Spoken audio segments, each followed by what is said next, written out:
नमस्कार दोस्तों, मैं हूं मनोज कुमार गुप्ता। आप देख रहे हैं मेरे चैनल को जिसका नाम है रेगुलर क्लासेस फॉर अकाउंट। और सामने आपको दिख रही है इनकम टैक्स की बुक दिख रही है सामने, और एचसी मल्होत्रा वाली है।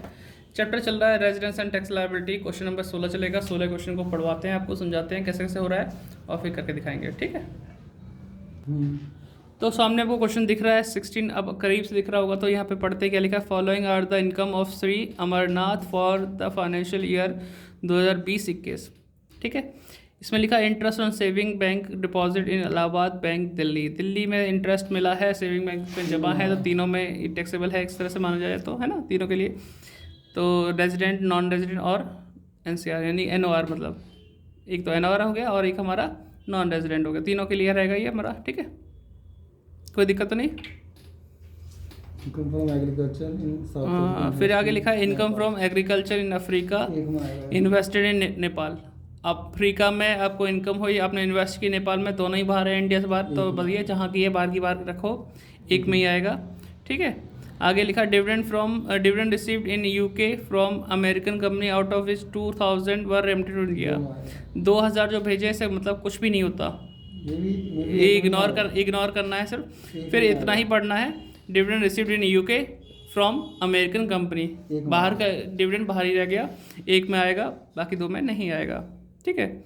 Income from salary for 3 month, income from salary for 3 month for working in the Indian embassy in Australia and salary received there.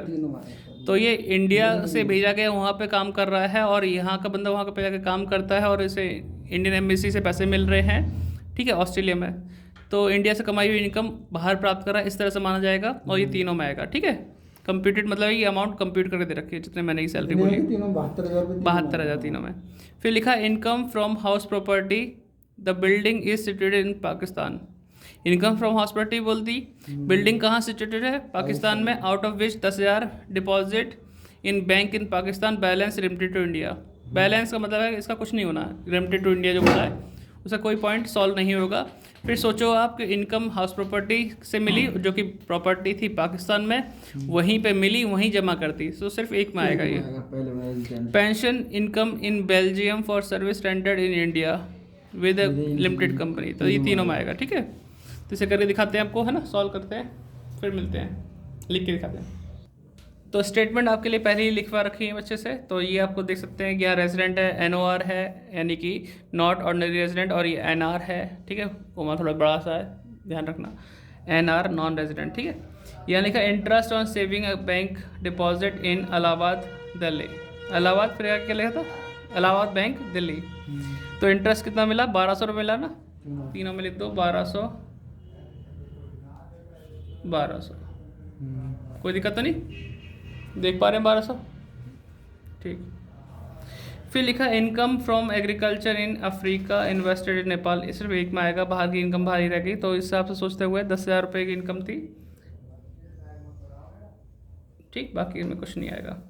Dividend received in UK from American company out of which 2,000 remitted to India. Remitted to India भूल जाओ, बस ये सोचो कि dividend बाहर मिला है, ठीक है, यूके में और अमेरिकन कंपनी से मिला। तो ये आपका थर्ड पॉइंट है, इसकी अमाउंट कितनी दिख रही है, 10,000, सिर्फ एक में आएगा, यहाँ पॉइंट ख़त्म हो रहा है, यहीं पर डाल देते हैं। फिर लिखा है इसमें income from salary for 3 month working in Indian embassy office in Australia and salary received there. तो ठीक है, तो ये इंडियन एम्बेसी में काम कर रहा है, इंडिया से इनकम मिल रही है, इसको बाहर मिल रही है, तो ये आपका कहाँ आएगा, तीनों में आएगा। कितना है पॉइंट इसका, फोर्थ पॉइंट का 72,000 है ना, 72,000 तीनों में लिख देते हैं।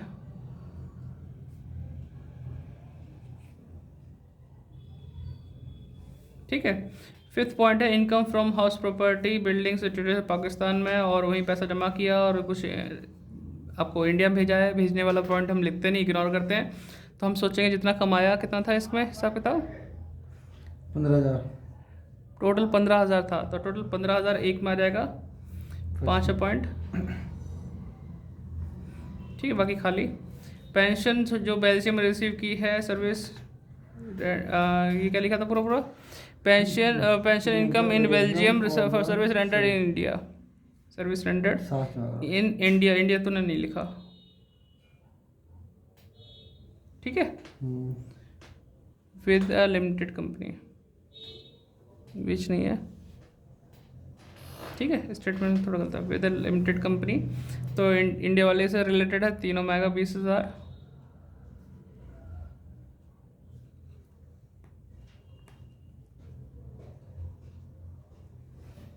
देख पा रहे हैं आप, आराम से लिख लेंगे ना। स्टेटमेंट बाकी आपका बुक हो तो उससे भी लिख सकते हैं। अब प्लस करके देखते हैं आंसर कितना आता है। पहले लास्ट से करते हैं। 20 और 72, 92,000, 1200 ये तो 93,200 हो गया, मतलब 93,200। फिर इसका भी देखते हैं, तो इसका भी 93,200 आएगा। इसका जो देखते हैं तो कैसे जोड़ेंगे। 20,000 ये और 15,000 ये, 35,000 हो गया। 35, 10 45, 10 55,000, एक हो गया। 72,000 एक जोड़ना है, 1200 जोड़ना। जोड़िए बेटा। 1,28,200। चलो ठीक, 1,28,200। बाकी एक बार क्रॉस चेक आप भी कर लेना, ठीक है। मुझे इस बच्चे पे भरोसा है पूरा, टोटलिंग अच्छी करता है। ग्रॉस टोटल इनकम, बाकी मुझे पता है मैंने पॉइंट सही किया तो आंसर तो आ जाएगा। बाकी आप टोटल ज़रूर कर लेना, ठीक। तो उम्मीद करता हूँ वीडियो सही लगी होगी। सही लगी है तो लाइक करो, शेयर करो, चैनल को सब्सक्राइब करना। अगर नए हो तो जरूर सब्सक्राइब करना, और पुराने हो तो सब्सक्राइब करने के बाद मतलब सब्सक्राइब कर लिया होगा। वीडियो को शेयर करना, अपने कॉलेज के ग्रुप्स में डाल देना, किसी न किसी काम आ जाएगी यार, ठीक है। Bye bye. तो वीडियो छोटी लग रही होगी, अच्छी मिलते हैं।